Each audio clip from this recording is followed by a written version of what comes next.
মানুষ যে ভুল হইতেই পারে, এটা ধনাঢ্য ব্যক্তিরা, প্রভাবশালী ব্যক্তিরা, আধিপত্যওয়ালারা, এটা এরা বোঝে না। এরা মনে করে আমাদের সব রাইট, আমাদের সমাজে নাই।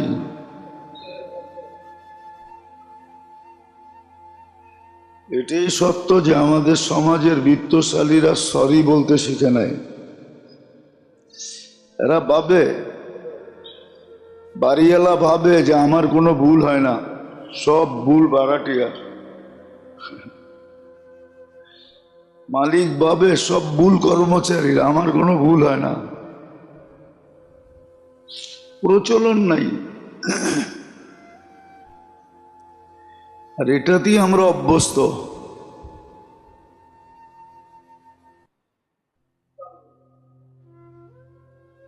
কিন্তু দুনিয়ার বহুত জায়গা আছে এখানে সবাই ভুল স্বীকার করে, আর এটার না হওয়ার কারণও আছে। বিত্ত মানুষকে অহংকারী বানায়।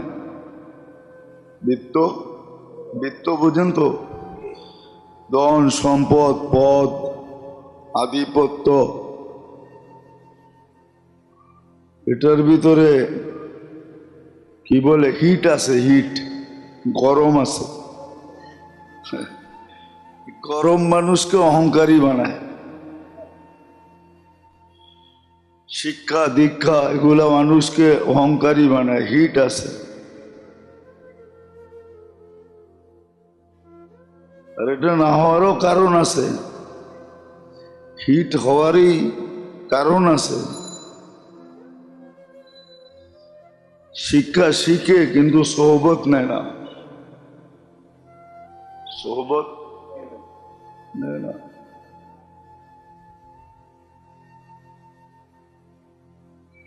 সোহবত নেয় না। তরবিয়ত যেটাকে বলে, তরবিয়ত নেয় না, তরবিয়ত নেয় না। কিন্তু হ্যাঁ, খাতা কলমে আছে, খাতা কলমে আছে, দেশের নিয়মের ভিতরে আছে যে প্রজাতন্ত্রের আমলারা প্রজাতন্ত্রের সাথে কেমন ব্যবহার করবে, ওটার কিন্তু বই আছে। যারা সরকারি চাকরি করে, প্রজাতন্ত্রের চাকর কর্মচারী, সবার জন্য রুলস আছে যে প্রজাতন্ত্রের সাথে সে কেমন ব্যবহার করবে, অর্থাৎ জনগণের সাথে সে ব্যবহার কেমন করবে, আচরণ কেমন হবে। কিন্তু এটা শুধু বইয়ে আছে, বইটা বইয়ে থেকে যায়, অভ্যাস হয় না, আদত হয় না, আদত হয় না। উদাহরণ দিলে বুঝে আসবে। সমস্ত সেক্টরে কর্মচারী রাখা হয়েছে জনগণকে সেবা দেওয়ার জন্য, ঠিক না? হ্যাঁ, আর সে বেতন পায় জনগণের থেকেই, ঠিক না? কিন্তু সে চোখ দেখায় কাকে? চোখ দেখায় জনগণকে। বাবার বিষয় কিন্তু। আবার চেতা যাবে বললে, তারপরও বইলা ফেলি, ঠিক না? রোগ তো এটা, রোগ, জিন্দিগির রোগ, এগুলা এগুলা জীবনের রোগ। ডাক্তার যদিও বলে যে আমি সেবা দিই, কিন্তু ভিজিট তো নেয় না, নেয় না? হ্যাঁ, নেয় ভিজিট, ভিজিট নেয় না, তাহলে এটা সেবা হইলেও করতে গা। আচ্ছা, মানলাম সেবা হইল, হ্যাঁ, তার তো বাবা উচিত, যে ডাক্তারের রুগী নেই সেই ডাক্তার কান্দে যে আমার কোনো রুগী নেই, ঠিক না? আবার ওনার যখন রুগী শেষ রুগী শুরু হবে, দেখবেন রুগীর লোকে ভাব দেখাবে, চোখ বড় করবে, ধমকাবে, বোঝেন না, এই সেই, ঠিক না?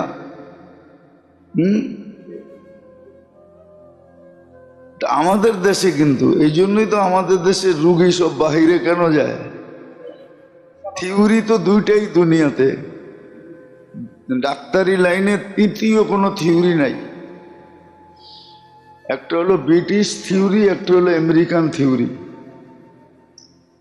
ডাক্তারি লাইনে এই দুটা থিওরি।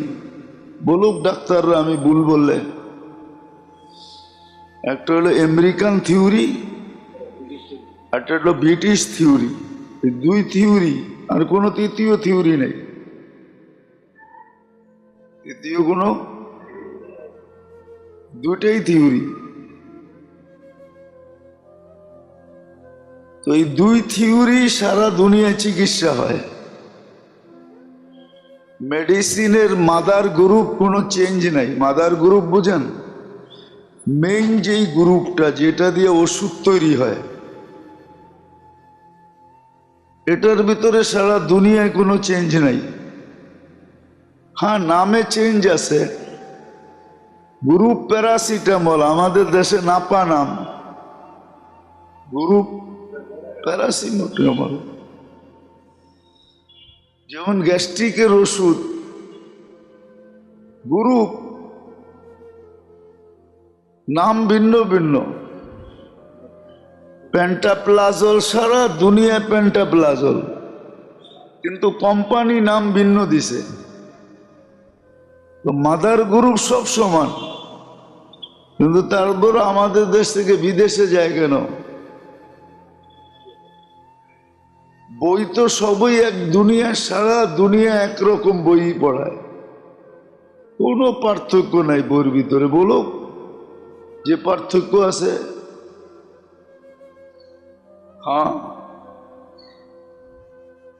50-60 লাখ রোগী কেন ইন্ডিয়া যায়?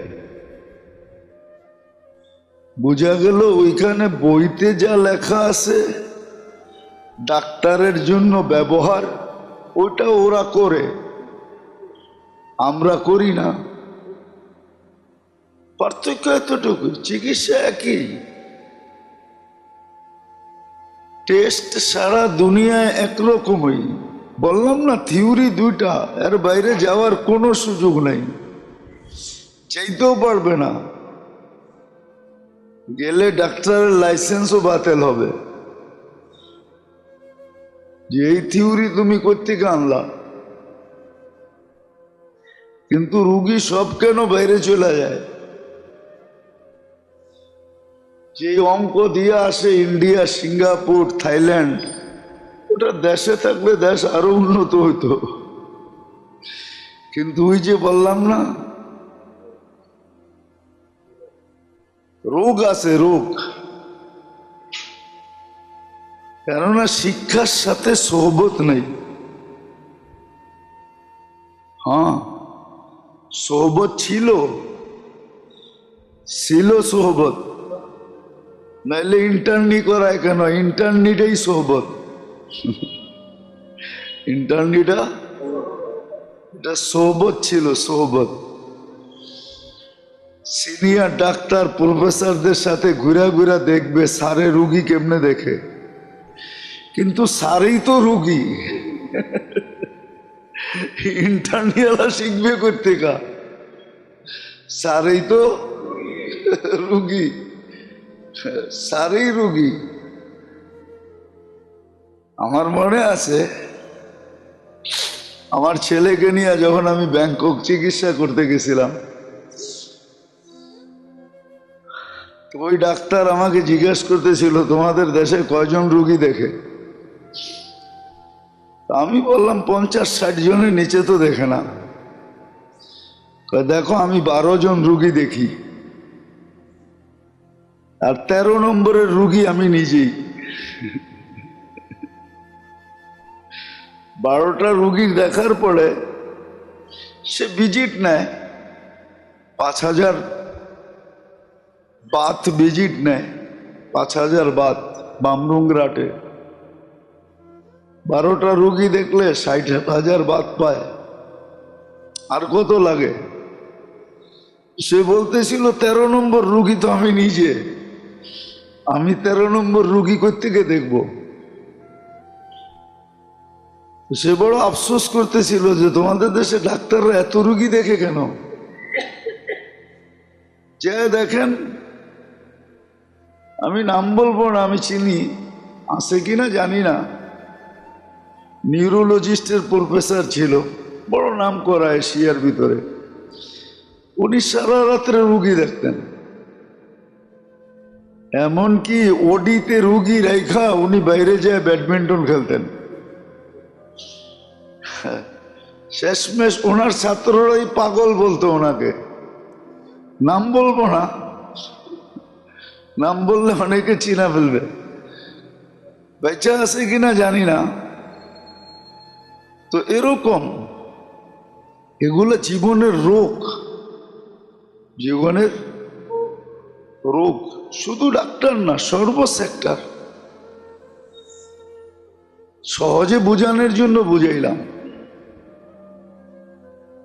আমাদের দেশে দেখবেন যেই দোকানে বেচা বিক্রি বেশি হয় না, ওরা কাস্টমাররে ধমকায়, এই মিয়া লাইনে থাকতে পারেন না,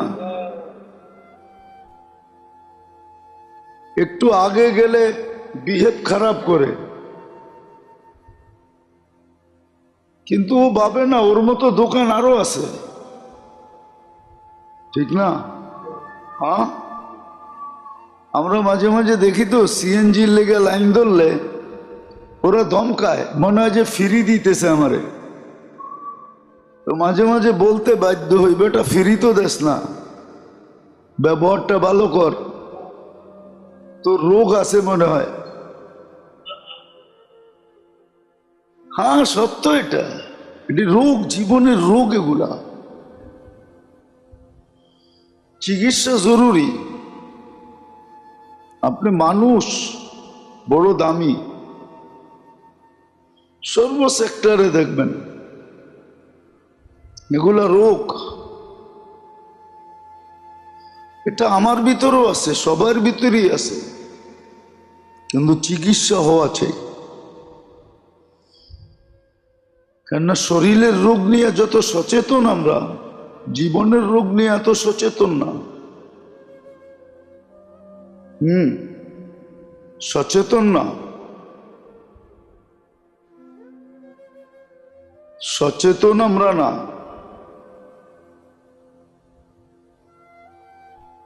রিক্সাওয়ালাও দেখবেন মাঝে মাঝে আপনাকে ধমকাবে, অথচ রিক্সা চালায় খায়, ওর রুটি রুজি এটার ভিতরে। এই জন্য এটা রোগ। নবীকে আল্লাহ নিজেই বলছেন, লাউ কুনতা ফাদ্দান গলিদাল কলবে, আপনার ভিতরে আমি দুনিয়ার সমস্ত আকর্ষণ, সৃষ্টির ভিতরে এমন আকর্ষণ নাই যে আকর্ষণ আপনার ভিতরে না দিছি। আপনাকে আমি আকর্ষিত বানাইছি, যে আপনাকে দেখবে আকর্ষিত হবে। কিন্তু তারপরও শিক্ষা দিছে, লাউ কুনতা ফাদ্দান গলিদাল কলবি লানফাদ্দু মিন হাওলিক। আপনিও যদি একটু কঠিন হন, মানুষ আপনার কাছ থেকে দূরে সরে যাবে।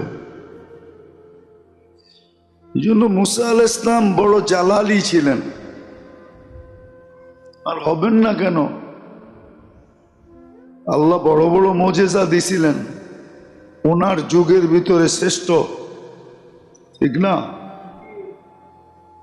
তারপরও বইলা দিছে, কুলা লাহু কাওলান লাইয়িনা। ফেরাউনের সাথে নরম কথা বইল, শক্ত বইল না। তরবিয়ত এগুলা,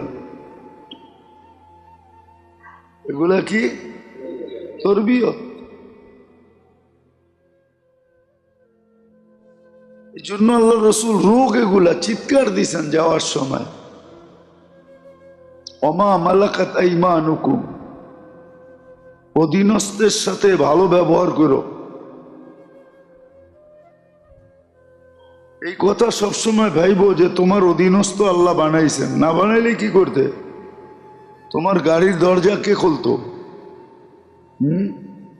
তোমার জুতা কে সিধা করতো?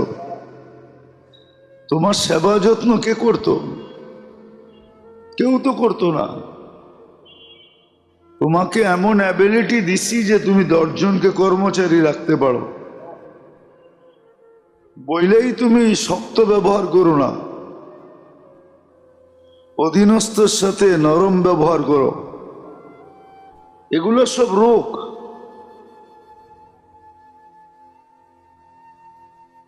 আর এই রোগের উৎপত্তি স্থল আছে, কোত্থেকে উৎপত্তি হলো এটাই দেখাইতেছিলাম। এগুলো জীবনের রোগ। রোগ হওয়ার কারণেই সংসার অশান্তি। বলে না, সংসার অনেক টিকাইতে চেষ্টা করছি, সংসারটা টিকে নাই। না, রুগী কেমনে টিকে? রুগী হইলে এমন রোগ যদি হয় যেটার চিকিৎসা নাই, তো মৌত অনিবার্য। সংসার টিকবে কেমনে? দুইজনই রুগী, জীবনে রোগ আছে এই জন্য টিকে না, নাইলে টিকবে। হাদিসে আছে, এক ব্যক্তি আসছে স্ত্রীর ব্যাপারে অভিযোগ করতে আমিরুল মুমিনিন ওমর রাদিয়াল্লাহু তাআলা আনহুর কাছে। তো আয়েশা শুনতেছে দুইজনের ঘরের ভিতরে টুংটাং চলতেছে। কি? বাইরের থেকে শুনতেছে। আর আমিরুল মুমিনিন বিলকুল চুপ, কোনো জবাব দেয় না। তো বেটা ফিরত যাইতেছিল যে যেখানে আইসি চিকিৎসার জন্য ওইখানের অবস্থাই তো এরকম। সরিষারই বুথে ধরছে, আমি বুথ ছাড়া মুখি দিয়া। ওমর রাদিয়াল্লাহু তাআলা বলতেছে, ভাই কি জন্য আসছো, যাস কেন? সমস্যার সমাধান হয়ে গেছে। দেখাই তো হইল না, সমাধান হইল কি কইরা? যেটার অভিযোগ দিতে আসছিলাম ওইটা তো আইসেই শুনলাম আপনাকে টুংটাং চলতেছে। ওমর রাদিয়াল্লাহু তাআলা আনহু বলল, বেওকুফ, তোর চাহিদাও মিটায়, কাপড় চোপড়ও ধোয়, বাচ্চা কাচ্চাও পালে, রান্না বান্নাও করে, ঘরগুলো গুছায়, তুই একটু একটা সহ্য করবি না? তুই একটু টুংটাং করলে সহ্য করবি না? না করবি না? তুই তো একটু সহ্য করবি।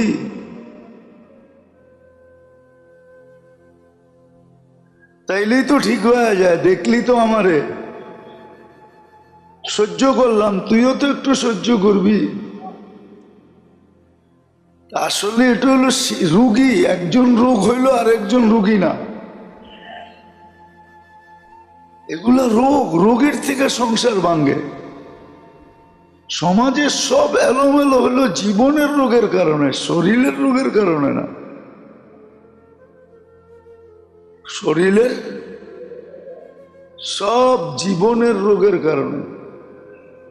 সমাজে যা এলোমেলো দেখেন না, এই জন্যই নিয়ম কানুন বাহির বানাইতে হয়।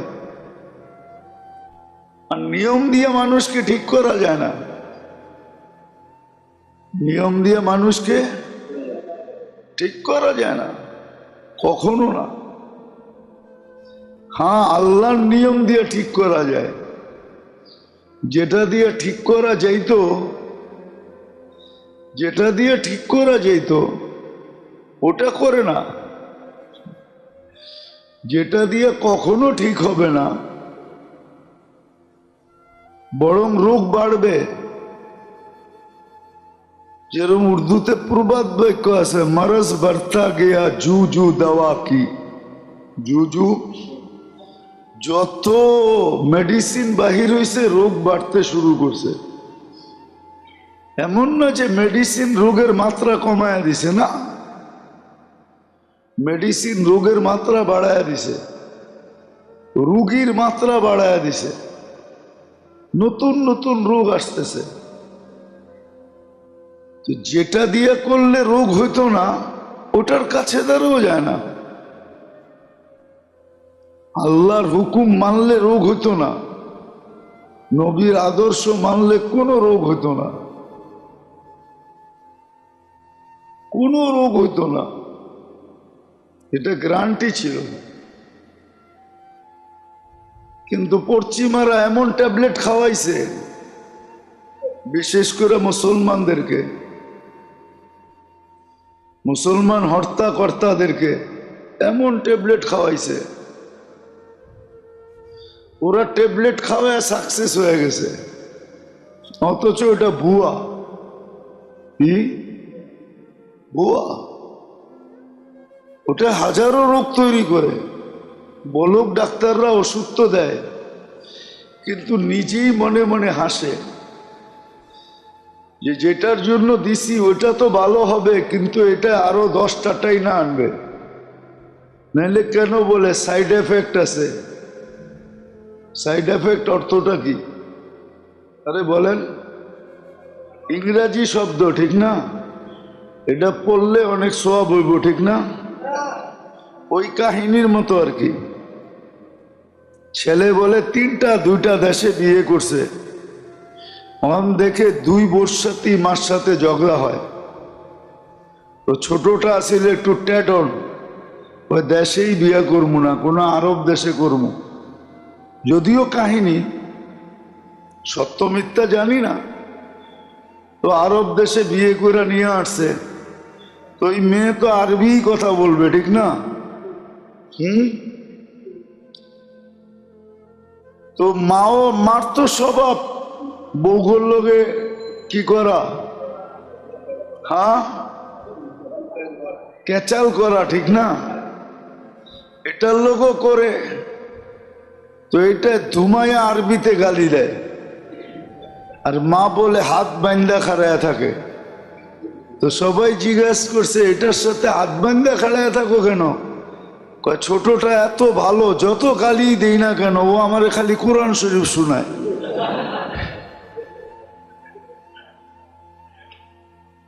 তো আমরা ইংরেজি শুনলে মনে করি কোরআন শরীফের উপরে না। দেখেন না, আমি তো মাঝে মাঝে হাসি, অনেক সময় তো দেখা হয় রাস্তাঘাটে দেশ বিদেশে, দেখবেন কথা বলার সময় বাংলার মধ্যে মধ্যে ইংরেজি বলে ঠিক না? হ্যাঁ হ্যাঁ, আর কি ভাব দেখায়, মনে হয় অনেক ইংরেজি পারে ঠিক না? কিন্তু অনেক সময় রাস্তাঘাটে বিদেশে দেখি ইংরেজকে সামনে পড়লে বিলাই হয়ে যায়, কেননা ওর ইংরেজিও তো বাঙালি স্টাইলে ইংরেজি ঠিক না?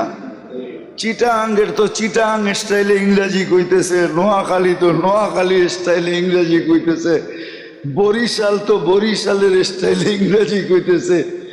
ওরা তো আর বরিশাল স্টাইলের ইংরেজি বোঝে না ঠিক না? ওরা তো অগ স্টাইলের ইংরেজি বোঝে ঠিক না?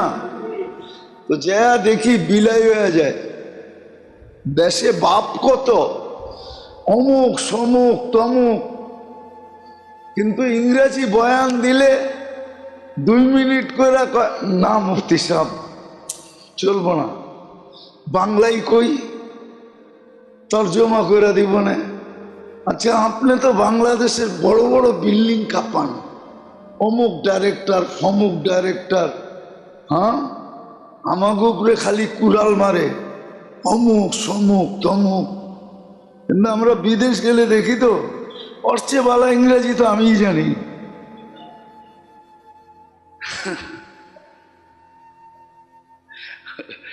হাস্যকর কথা, লোকটা মারা গেছেন, বাংলাদেশ ব্যাংকের ডাইরেক্টর ছিল, আমার সাথে জাপানে সফর হইতেছিল, অনেক আগের কথা। তখন ইমিগ্রেশন ফর্ম ফিল আপ করতে হইতো, এখন আর ফিল আপ করতে হয় না, সব অনলাইন হয়ে গেছে। তো এখন পাসপোর্ট পাঞ্চ করলেই হয়। তখন লিখতে হইতো তা আমার তো আগে যাওয়া ছিল, এক এক দেশের ফরম এক এক রকম হয়, এক এক রকম তথ্য থাকে। আমার তো আগে যাওয়া ছিল জাপান, আমি ফটাফট ফর্ম ফিল আপ করে বসে পড়ছি। তা আমার জিজ্ঞেস করতেছে, মুফতি সাহেব ফর্ম ফিল আপ করছেন? আমি হ্যাঁ। কয় আমি কেমনে ফিল আপ করবো? আমি আপনি তো বাংলাদেশ ব্যাংক চালান, আপনার অসুবিধা কি? ইংরেজি তো লেখা। ইংরাজি হইল এটি একটু অন্য ভিন্ন ধারার ইংরাজি, ভিন্ন। আমি কি দেন আমি ফিল আপ করে দিই, এই বুঝি ডাইরেক্টর।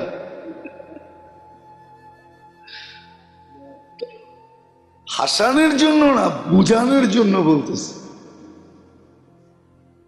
বুঝানোর জন্য বলতেছি। ইংরাজি শুনলে তো ওষুধের ভিতরও সাইড এফেক্ট আছে, একটায় 10টাকে টাইনা নিয়ে আসে। কিন্তু হ্যাঁ, যদি আল্লাহর হুকুম মানত, নবীর আদর্শ মানত, তাহলে এই রোগগুলো হইতো না, আর এক রোগে 10 রোগ টাইনাও আনতো না। তখন সংসার কারো ভাঙতো না, কেননা সোয়াব দেওয়া আছে। যে স্বামীর কষ্ট সহ্য করবে সে আসিয়ার সোয়াব, আসিয়ার কাতারে উঠবে। হ্যাঁ, আসিয়ার কাতারে উঠবে। আর যে স্ত্রীর কষ্ট সহ্য করবে সে আইয়ুবের কাতারে উঠবে, সোয়াব দেওয়া আছে। তখন আর সংসার ভাঙবে না, সংসার ভাঙবে না, বরং আরো মজবুত হবে, বরং আরো কি হবে? আল্লাহর হুকুম মানে না, দুজনেই রুগী, তো সংসার টিকে না। মা বাবা আছে, তারপরও বাচ্চা এতিমের মতো। মা বাবা আছে কিন্তু বাচ্চা এতিমের মতো। এতিম যেরকম লালিত পালিত হয় এরকম লালিত পালিত হইতেছে, কেন দুজনই রুগী। শারীরিক রোগী না, জিন্দেগির রোগী, জীবনের রোগ। এরকম হাজারো দেখানো যাবে। এই জন্যই বলছিলাম যে আমাদের সমাজের এলোমেলো শুধু শারীরিক রোগের কারণে, জীবনের রোগের কারণে, শারীরিক রোগের কারণে না।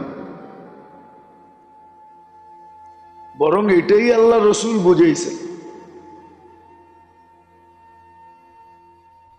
একদিন বলছিলাম মনে হয়,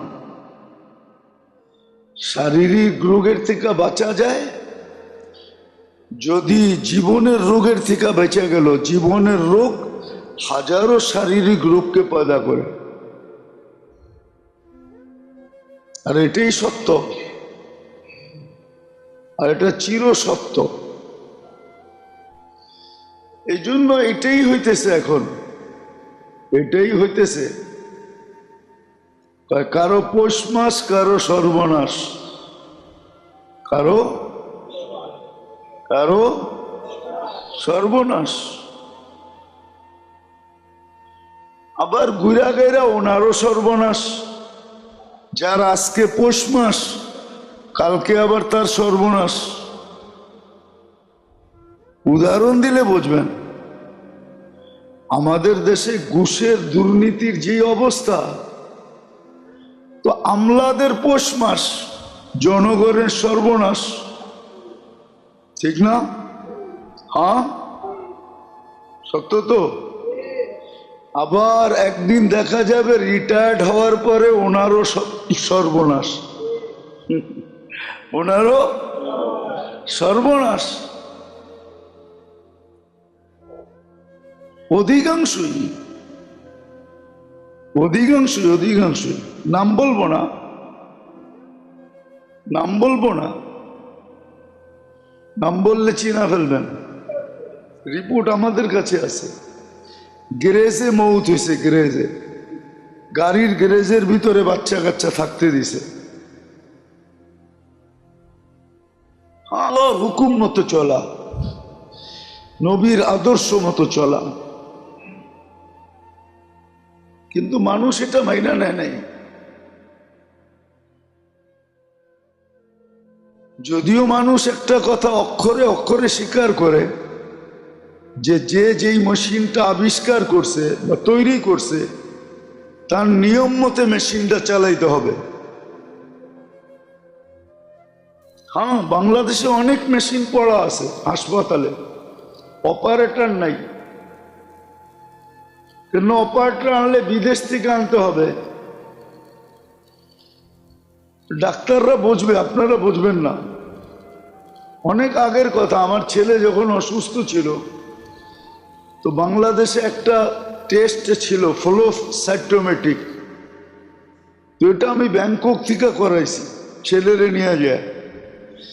বাংলাদেশে ছিল সিএমএইচে, আরেকটা ছিল পিজি হাসপাতালে, কিন্তু ওই মেশিন পড়াই ছিল, কোনো অপারেটর ছিল না, চালানেওয়ালা ছিল না। আর সিএমএইচেরটা সিরিয়াল পাওয়া যেত না, কিন্তু আমার দরকার ছিল আর্লি ফ্লো সাইটোমেট্রিক একটা টেস্ট আছে রক্তের। তা আমি এটা ব্যাংকক থেকে করেছি।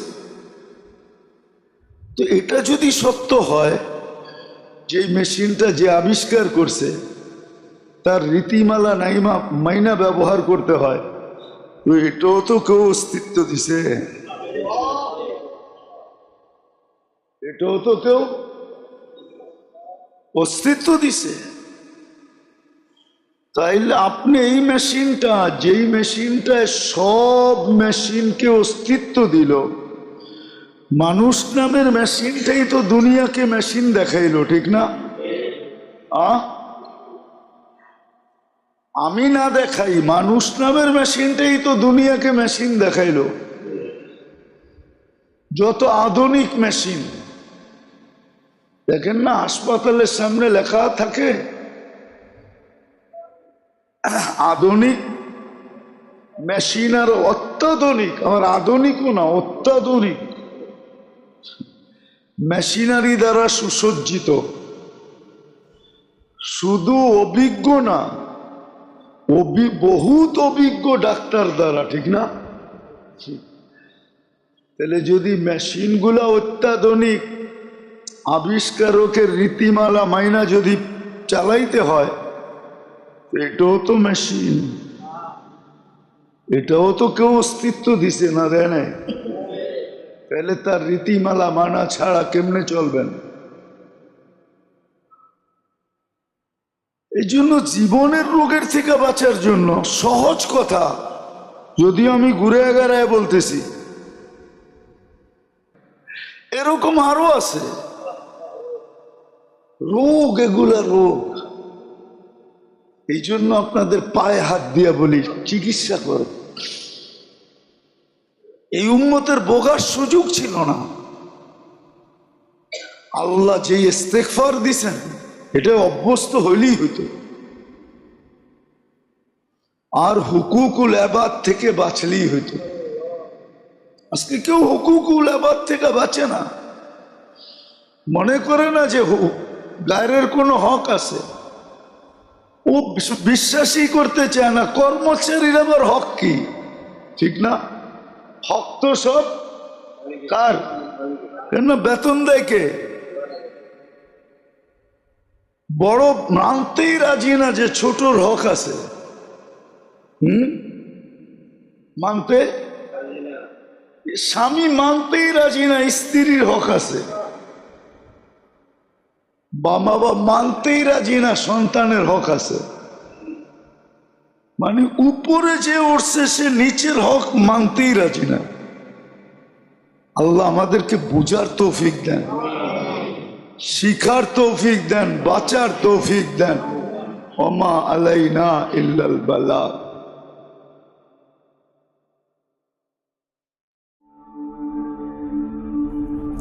ঢাকা মাহফিল, সুস্থ সমাজ গড়ার বিপ্লবী চেতনায়।